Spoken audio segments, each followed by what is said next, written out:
وقل رب زدني علما. Maintenant, ce qu'on va voir, c'est la dangerosité de s'abstenir, de ne pas s'acquitter de la zakat. C'est ce point-là qu'on va voir. Dans la dunya et dans l'au-delà. La dangerosité dans la vie d'ici-bas et fil akhira. Notez, les frères et sœurs, que le fait de s'abstenir, de ne pas donner zakat, ça a des effets néfastes, catastrophiques. Dans la dunya, pour la personne qui ne la sort pas et qui ne la dort pas, qui ne la donne pas, dans la dunya et fil akhira, ça a des effets néfastes et des effets catastrophiques. Parmi ces effets-là, ça te prive des choses qu'on a dit tout à l'heure, les six choses qu'on a dit là, des bienfaits, bah, ça va te priver de tout cela. Ça prouve que tu n'es pas reconnaissant, que tu n'es pas véridique, ça ne va pas te purifier de l'avarice, ça ne va pas descendre la baraka sur tes biens, ça ne va pas ramener l'amour, ça ne va pas préserver la société, etc., etc. Donc déjà, tu vas priver de tout ça. Ça va te priver de tout ça déjà. Ça, c'est le premier effet néfaste déjà. Le deuxième effet néfaste que ça va t'apporter, c'est qu'en fait, ton argent, tes biens, ils sont exposés à l'anéantissement. Du jour au lendemain, Allah il peut anéantir tous tes biens. Tout va brûler, tu vas faire faillite, on va tout voler. Tes biens, ils sont exposés à sombrer du jour au lendemain. Ils sont exposés à périr du jour au lendemain. Ils sont exposés à brûler du jour au lendemain. Pour celui qui ne s'acquitte pas de la zakat. Ça, c'est un des dangers qui peut t'arriver. Il y a un hadith comme ça, où le prophète sallallahu alayhi wa sallam dit, il n'y a pas une zakat, il n'y a pas un bien dont on ne donne pas la zakat sans que cet argent-là, Allah azza wa jalla, il va la faire périr. Ce bien-là, Allah il va le faire périr. Ma khalatati zakatu aw sadaqatu malan qattu illa ahlakatuhu. Un hadith de Aïcha où le prophète il a dit, il n'y a pas un bien, une fortune dont la personne ne s'acquitte pas de la zakat sans qu'Allah il va anéantir ces biens-là. Et vous entendez, les frères, vous voyez autour de nous, on entend, on voit comment certaines personnes, les désastres que la zakat elle fait. Il y en a, ils font faillite du jour au lendemain, comment on appelle déjà, les crises financières. Pourtant, il y en a, c'était multimilliardaires. Du jour au lendemain, tu deviens SDF ou tu deviens pauvre. Là, les frères, c'est qu'il y a un problème quelque part. C'est que dans les biens, il n'y a pas de baraka. C'est rempli de riba et des choses haram. Donc, du jour au lendemain, ils font faillite. Du jour au lendemain, leur bien, il disparaît. Et on le voit, ça. On le voit. Ça fait partie des punitions de celui qui ne s'acquitte pas de la zakat. Ça, c'est dans la dunya seulement d'abord. Ça fait partie des punitions. Fi dunya seulement. La troisième chose, le troisième effet néfaste que la zakat, elle apporte, elle donne, elle ramène à celui qui ne s'acquitte pas de la zakat, c'est que Allah Azza wa Jalla, ça empêche la pluie de descendre. Ça apporte la sécheresse. Et ça, c'est une réalité. Wallahi. Surtout dans nos bleds. Ici, ils peuvent utiliser plusieurs autres choses, mais surtout dans nos bleds. Les gens, ils vivent que de l'agriculture. Il y en a, ils n'ont même pas de pluie. Ils comptent sur la pluie pour l'arachide, pour faire de la dacatine, pour manger du bon mafé, etc., etc. Pour les pommes de terre, les salades, pour faire pousser tout ça. Il y a besoin de la pluie.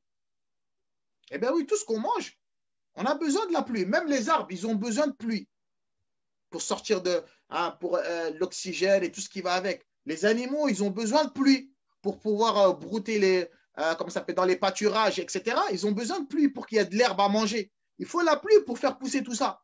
Tout le monde a besoin de l'eau. Nous, les arbres, les animaux, les fruits pour pousser, on a besoin de pluie. Et le fait de ne pas s'acquitter de la zakat, par punition, Allah, il retient la pluie.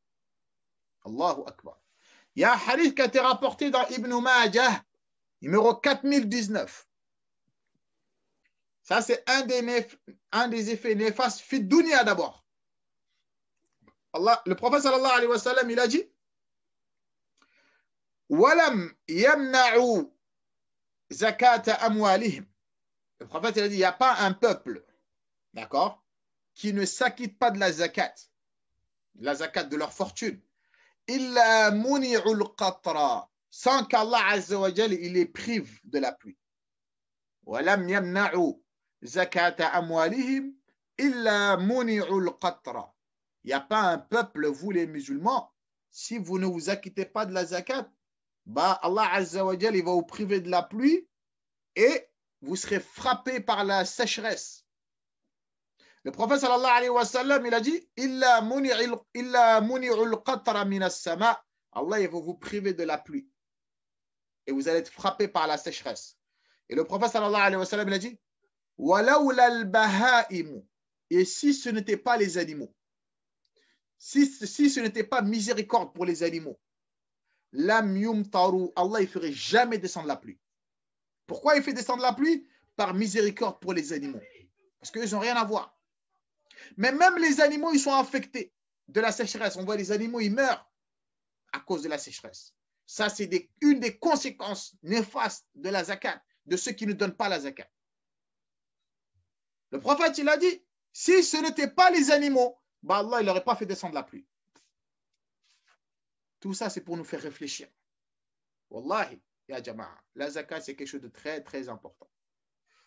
Est-ce que ça, c'est clair ou pas? C'est clair? Maintenant, ça, ce qu'on a dit là, les trois choses qu'on a dit, ça, c'est les effets néfastes fil dunya.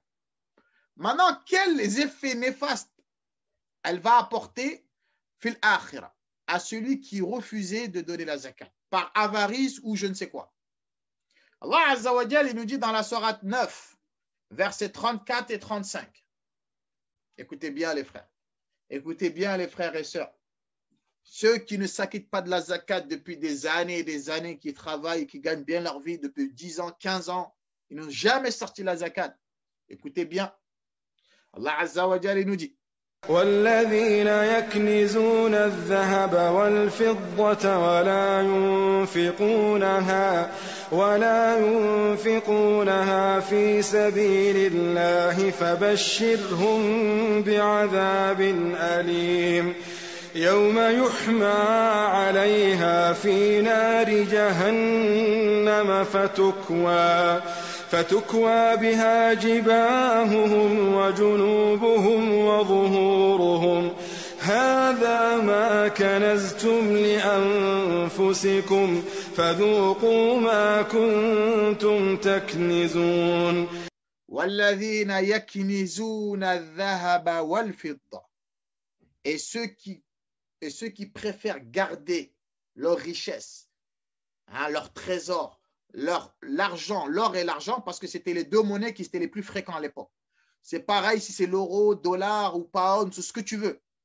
Allah il a dit, ceux qui cachent leur trésor, qu'ils le gardent, l'argent ou bien l'or, wala yunfiqunaha fi sabilillah. Et ils ne le dépensent pas dans le sentier d'Allah, qui est la zakat. Hein.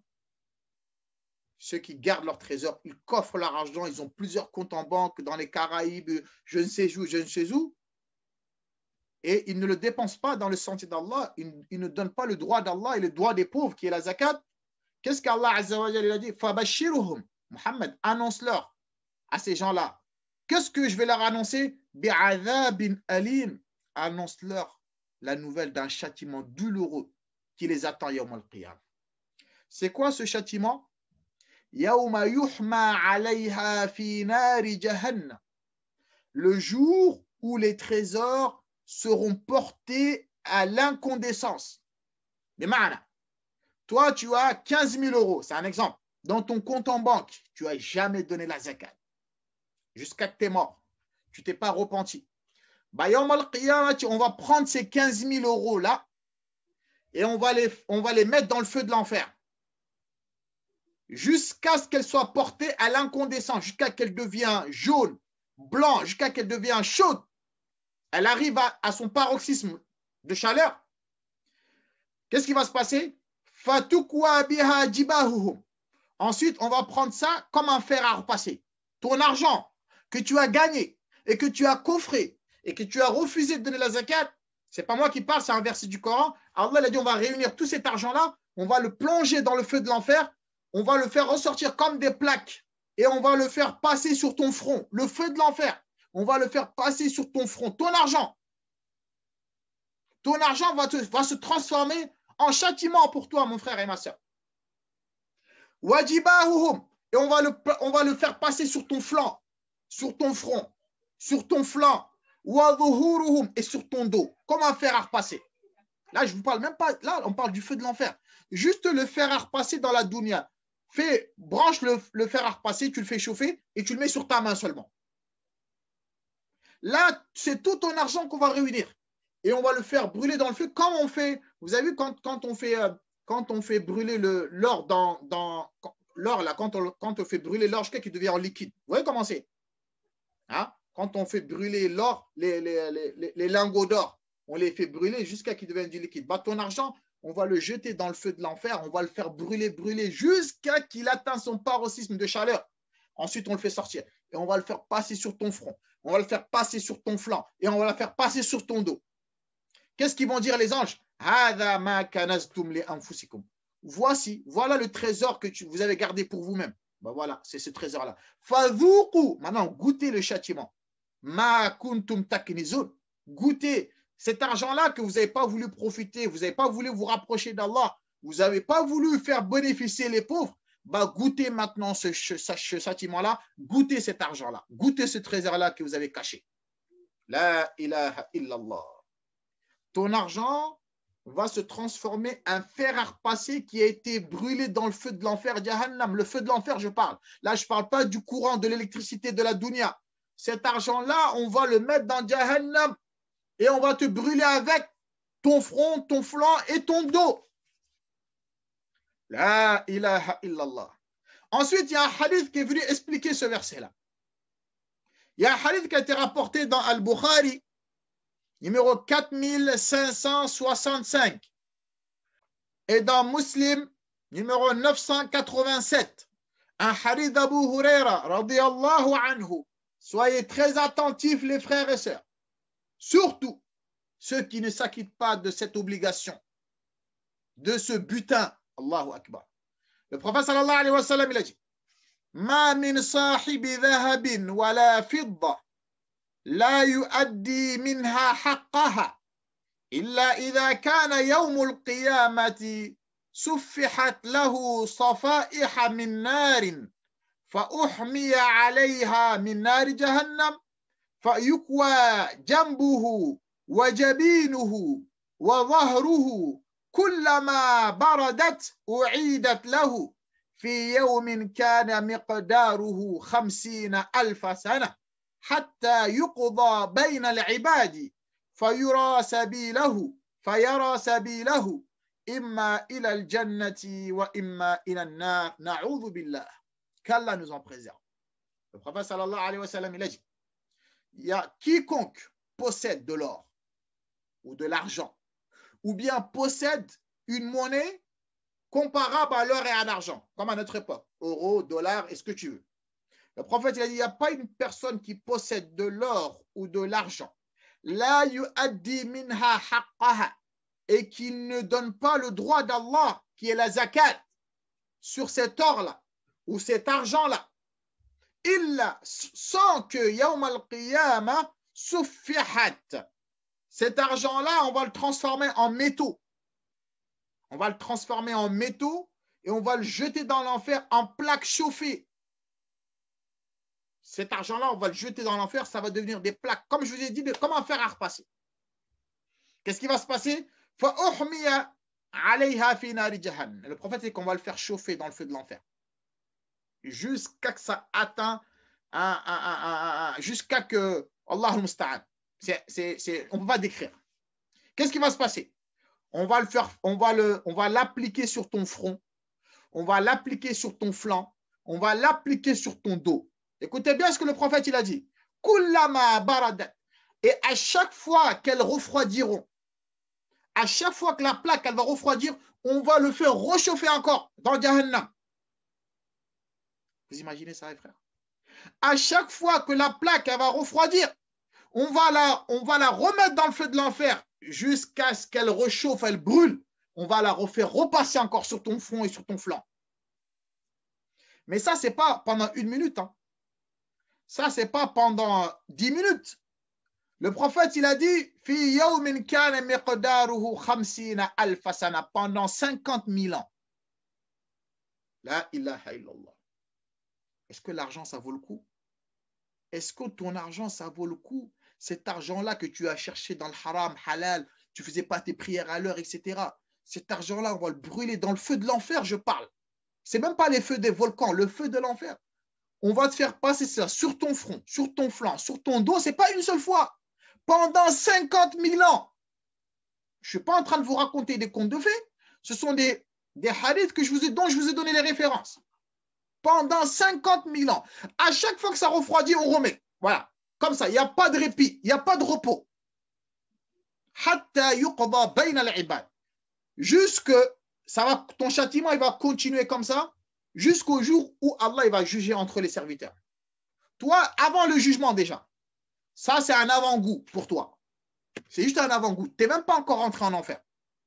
Ça, c'est le jour où tout le monde va, le jour de la résurrection, quand on sera ressuscité, avant qu'Allah juge tes bonnes actions, mauvaises actions, ça c'est bien avant ça d'abord. Toi, pendant 50 000 ans déjà, tu auras ce châtiment-là. La ilaha illallah. Qui peut supporter ça?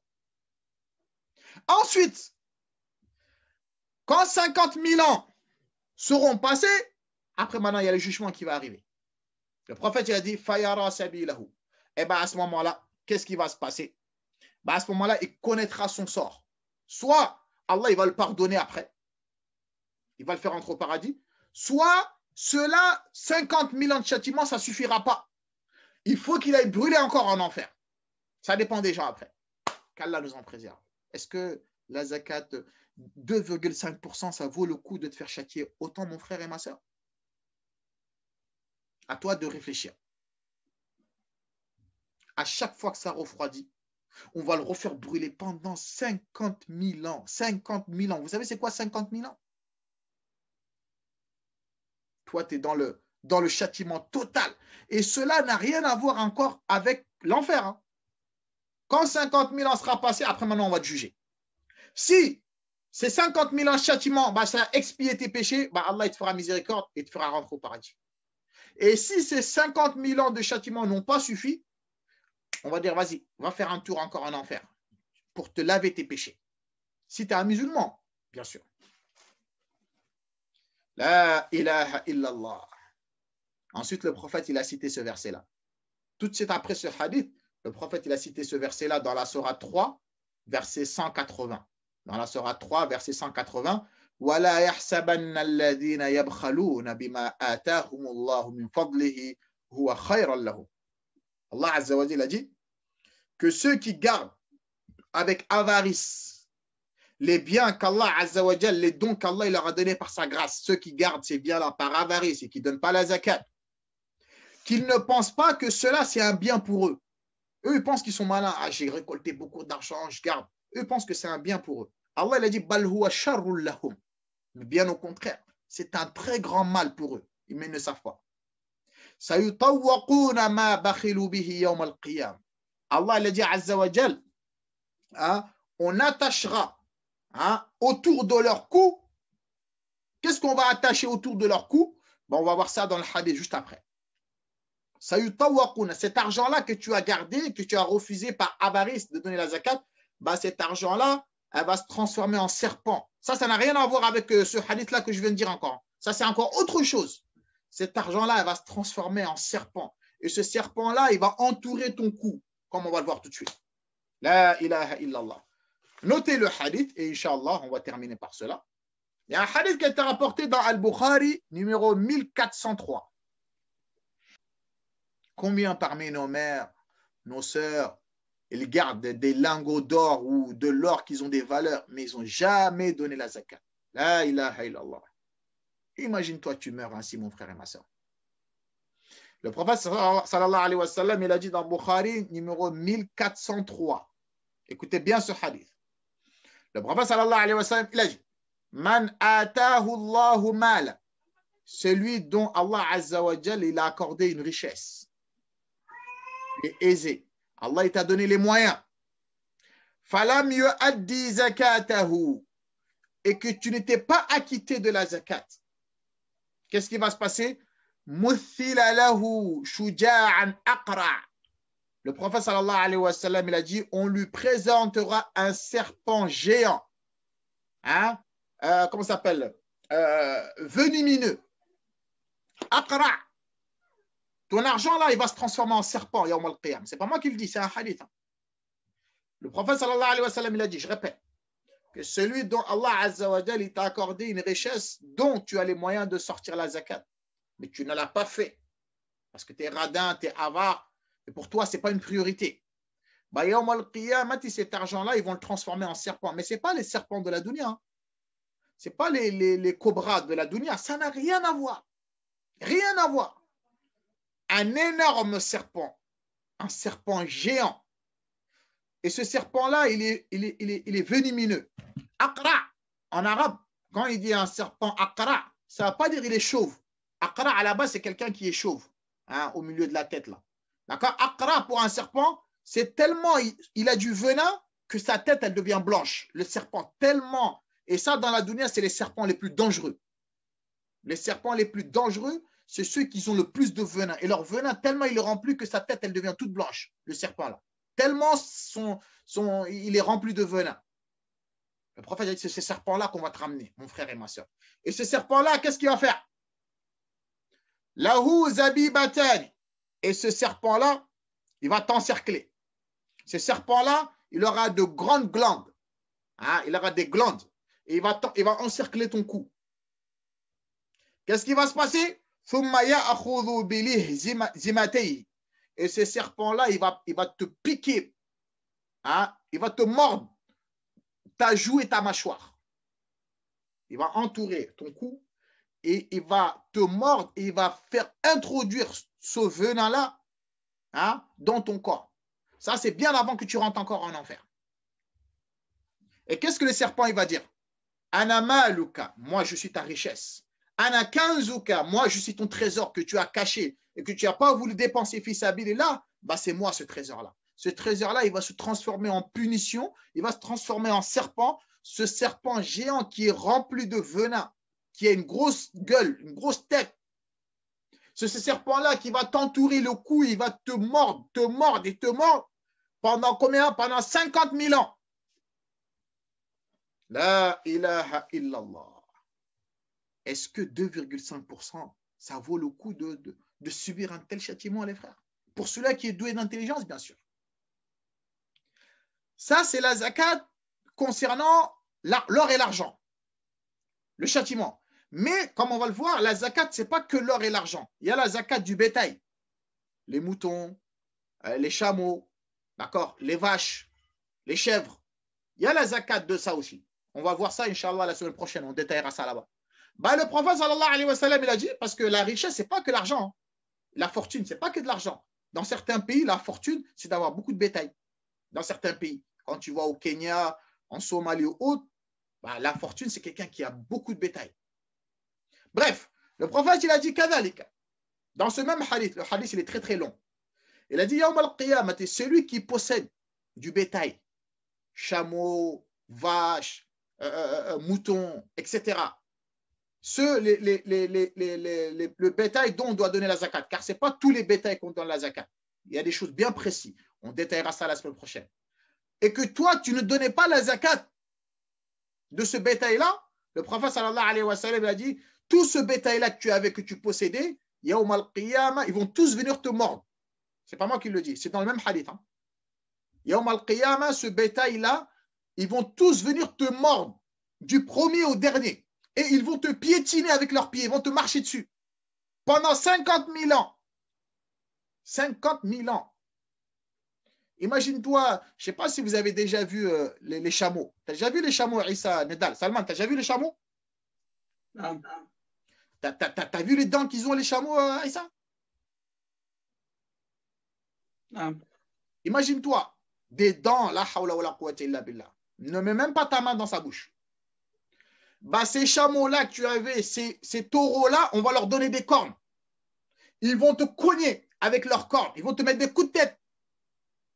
avec leur corps, les moutons, les vaches, les chameaux, ils vont te mordre, ils vont te mettre des coups de tête, ils vont te piétiner. Lorsque le dernier il sera passé, le premier va revenir. Toi, tu vas faire comme ça pendant 50 000 ans. Imagine, tu avais 100 bétails, tu avais 200 bétails.